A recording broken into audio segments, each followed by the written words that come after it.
Em nome do Pai que me criou, do Filho que me resgatou e do Espírito Santo que me santificou, divina vontade reina na minha vontade.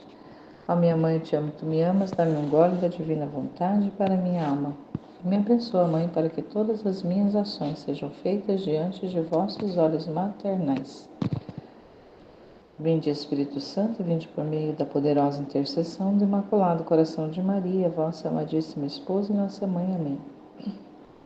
Tema do dia 5 de setembro, Livro do Céu, volume 2, capítulo 17 e 18. Capítulo 17, 26 de abril de 1899. Jesus a alegra com respeito ao confessor. Fala-lhe das almas desapegadas que, enquanto não tem nada, tudo possuem. Quando hoje meu amado Jesus me fazia ver, parecia-me que me enviava tantos raios de luz que todos me penetravam.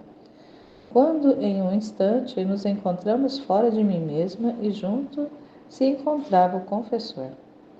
Eu imediatamente pedi ao meu querido Jesus que lhe desse um beijo ao confessor e que estivesse um pouco em seus braços. Jesus era menino. Para me contentar, logo beijou o confessor no rosto, mas sem querer separar-se de mim. Eu fiquei toda aflita e lhe disse: Meu tesouro, não era esta a minha intenção, de te fazer beijar o seu rosto, mas a boca, a fim de que, tocada pelos teus lábios puríssimos, fosse santificada e fortificada daquela debilidade. Assim poderá anunciar mais fervorosamente, mais livremente, a santa palavra e santificar os demais. Te rogo que me contentes. Assim Jesus deu outro beijo, mas agora na boca dele, e depois me disse: Me são tão agradáveis as almas desapegadas de tudo, não só no afeto, mas também com efeito, que à medida que vão despojando-se, assim minha luz as vai investindo e chegam a ser como cristais, nos quais a luz do sol não encontra impedimento para penetrar dentro deles, como o encontra nas construções e nas demais coisas materiais. Disse depois, creem em despojar-se, mas em troca vêm a vestir-se não só das coisas espirituais, mas também das corporais, porque minha providência tem um cuidado todo especial e particular por estas almas desapegadas. Minha providência as cobre por toda parte. Acontece que nada tem, mas todos possuem. Depois disso, nos retiramos das pessoas religiosas que pareciam ter toda a intenção de trabalhar por fins de interesses. Jesus, passando no meio delas, disse: Ai daqueles que trabalham pela felicidade de adquirir dinheiro, já receberam em vida seu pagamento. Olha como que é sério que o Senhor fala, né? Essa realidade de trabalhar pelo interesse de adquirir dinheiro, de adquirir fama, de adquirir reconhecimento, de adquirir somente bens externos, bens temporais, bens humanos. E aqui ele frisa principalmente na realidade dos religiosos, né, das pessoas que estão na igreja, porque são estes os que mais deveriam ser desapegados de tudo e de todos. Terem as coisas como se não as tivessem, assim como diz na palavra que nós vimos esses dias. Né, ter as coisas como se elas como se não tivesse, né, trabalhar como se não trabalhasse, comer como se não comesse, respirar como se não respirasse. Então, como se tivesse assim uma santa indiferença em relação a tudo que cerca a vida da pessoa. Mas não somente quem está na vida religiosa, mas sobretudo quem está, porque já tem ali por princípio uma certa finalidade em relação ao desapego dos bens temporais, né? A maioria das congregações, principalmente, tem um voto de pobreza, né? No caso Eu não sabia, mas ouvindo um padre falando esses dias, na realidade dos diocesanos, dos padres diocesanos, eles não têm voto de pobreza, então eles podem ter bens. É claro que não pode acumular, né? Mas eles podem ter bens nos seus nomes. Então, tanto é que tem padres que têm carros, né, no nome deles, alguns até mesmo têm propriedades, mas, né, é ali, está dentro da realidade ali do diocesano. E eu também até penso, não tenho certeza, que varia talvez até mesmo de diocese para diocese, né? Porque cada diocese a gente sabe que é uma igreja particular e todas unidas a Roma. Mas são igrejas particulares, né? Cada bispo ali é um representante, né? É como se fosse um sucessor dos apóstolos. O sucessor de Pedro é o Papa, mas os demais bispos e cardeais, eles são sucessores dos apóstolos. Então é como se fosse ali independente, né? Claro que não é totalmente independente, né? Está ali em relação às regras, né? Às leis, às normas da, do, da, da Santa Sé. Está vinculado em obediência e assim nas normas, no Código de Direito Canônico, que é a nossa Constituição, como se fosse a nossa Carta Magna, a nossa lei maior dentro da Igreja, o Código de Direito Canônico, aí depois veio o Catecismo né, e todos os outros documentos que a Igreja, que os papas vão fazendo ao longo do tempo. Então tem essa submissão, mas isso em realidade, né, para ter essa unidade, né? Porque a igreja, para manter essa unidade, precisa ter esse vínculo de obediência às regras, mas e doutrina, né? E doutrinariamente. Então, na doutrina, a igreja, né, todas as igrejas particulares, elas precisam ter essa fidelidade, precisam ter essa relação de dependência e de obediência com a Santa Sé, com o colégio apostólico e tudo mais. A gente sabe disso. Mas, pastoralmente, como é que é feito o trabalho, como que se dá esse trabalho, é o bispo que decide, né? Ali ele é independente de como ele vai trabalhar com as ovelhas, com o rebanho, a evangelização na sua jurisdição é ele que determina, né? Então tem essa independência pastoral para trabalhar. Então talvez de repente em alguma a diocese, alguma arquidiocese, talvez seja diferente essa realidade ali do voto de pobreza, tá? Mas o de obediência e o de voto de castidade, todos os religiosos têm. Mas, né, independente até mesmo da realidade do voto, é assim, eu vejo que é subentendido que existe essa realidade de submissão ao desapego. Precisa ser algo natural da pessoa, né, do religioso, do padre, da freira, do irmão, independente de qual, de qual a hierarquia a pessoa ocupe, mas tem que ter essa realidade ali já natural na pessoa desse desapego de tudo e de todos, porque quando ela faz ali a sua consagração para viver o serviço a Deus e aos irmãos, é um serviço a Deus, não um serviço a si próprio. Mas a gente vê que acontece muito, né? Não só nos padres, mas também tem irmãs, tem né, de vários segmentos ali que as pessoas às vezes elas fazem talvez ali um trabalho até bom pastoralmente, né, de evangelização e tudo mais, mas tem ali também vinculado juntamente com isso algo que está ligado ao material. Então a pessoa aparece muito, a pessoa está muito em evidência, então é uma tristeza saber que as pessoas acabam que chamando a visão, o olhar, a atenção para si, quando né, ela se destaca. Claro, talvez não fosse um planejamento da pessoa, talvez ela não planejasse isso, talvez não fosse a intenção dela isso. Mas à medida que vai avançando, à medida que a pessoa vai caminhando, ela também não vai pontuando e deixando claro para os fiéis que não olhem para si, mas que olhem na obra que Deus está fazendo através dela, né? Deixar isso para que as pessoas tenham essa consciência, né? Ao chegar até aquela pessoa, vá, mas não, mas assim, independente se fosse aquela pessoa, se fosse aquele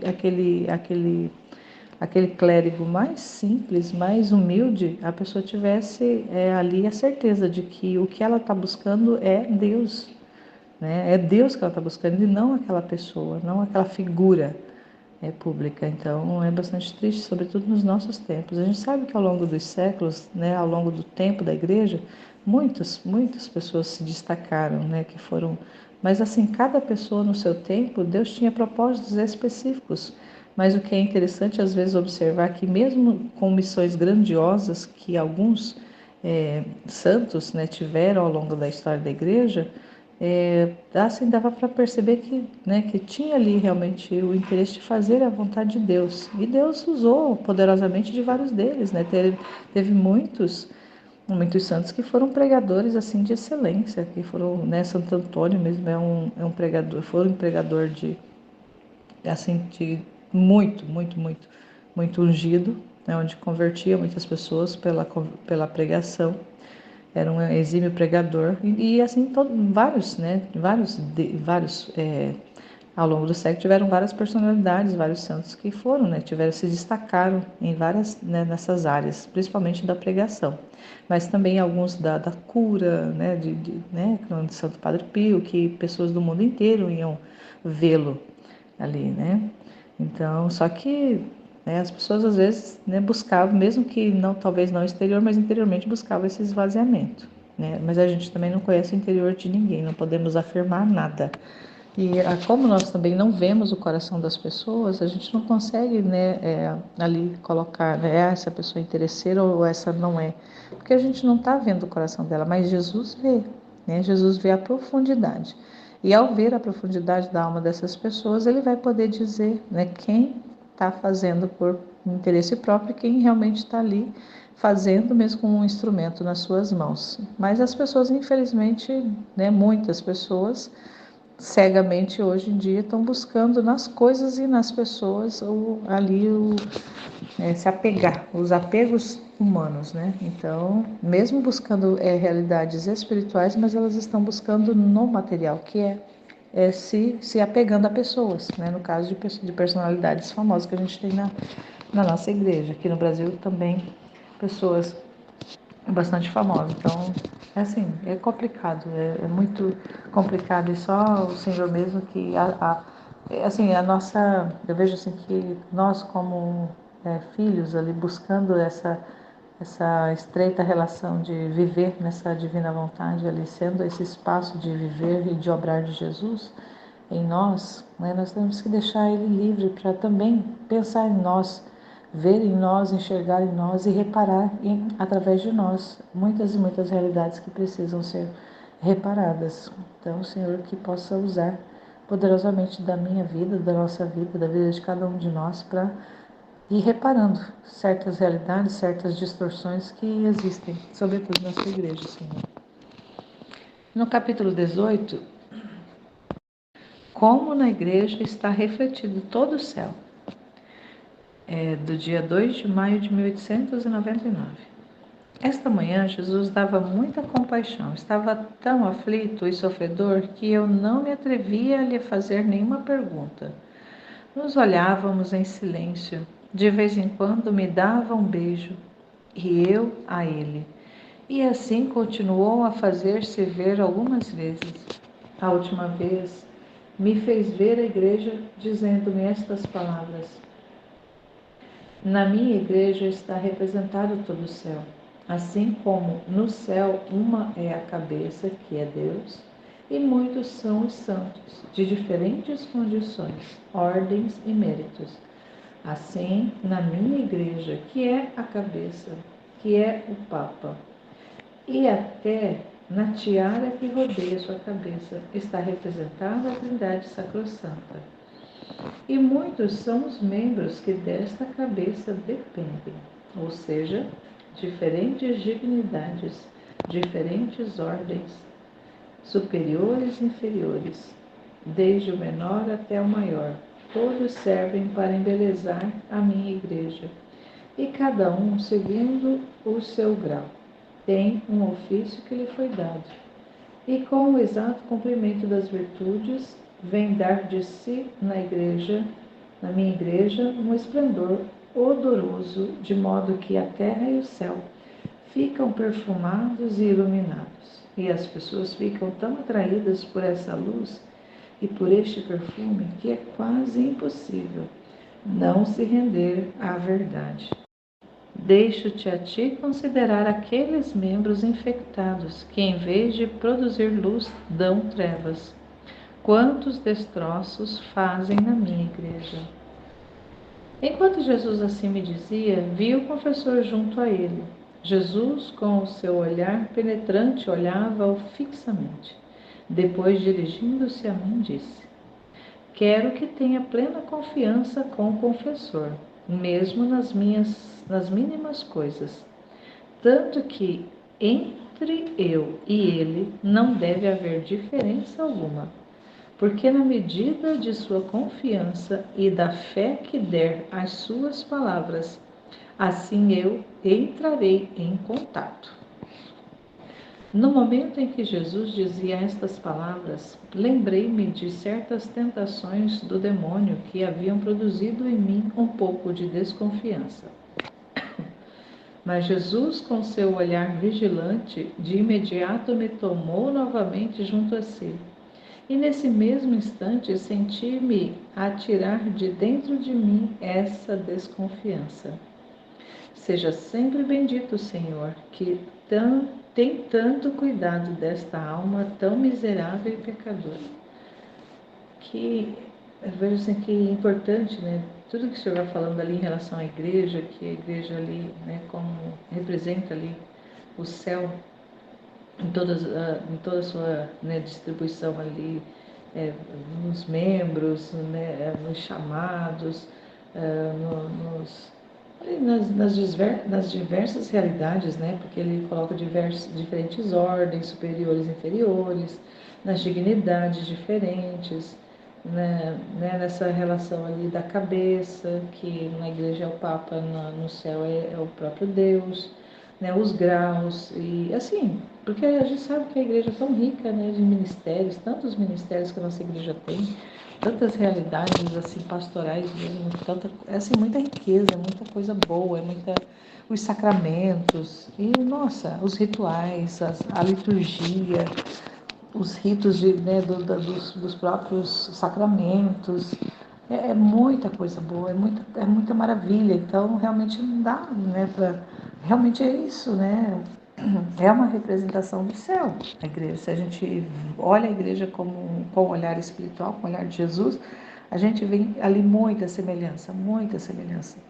Só que no céu não há desordem, né? No céu apenas realidades da vontade divina operando e vivendo, reinando plenamente sobre todo o céu, sobre todos os seus habitantes, sobre todas as realidades do céu. O que não acontece na terra ainda, e né, ainda principalmente na igreja, ainda não acontece esse reinado absoluto de Deus.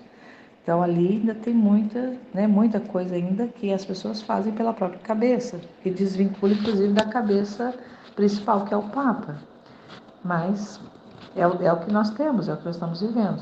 Só que algo assim que eu achei muito importante o senhor falando aqui, dessa realidade da Luísa com o confessor, porque ela fala que ali até mesmo por tentação do demônio, ela havia, né, tido ali, produzido nela ali um pouco de desconfiança em relação ao confessor. Então assim, não só ela, mas todos nós, eu creio que todos nós já tivemos experiência de desconfiança com o sacerdote, principalmente no momento que a gente tem um contato mais próximo, que é na confissão, ou num momento de conversa, de aconselhamento. Então, geralmente a nossa tendência, talvez seja realmente ali uma tentação demoníaca da gente não confiar, que ali é o próprio Deus falando e agindo através daquele sacerdote, mesmo que ele seja um pecador, mesmo que ele seja ali realmente um desordenado.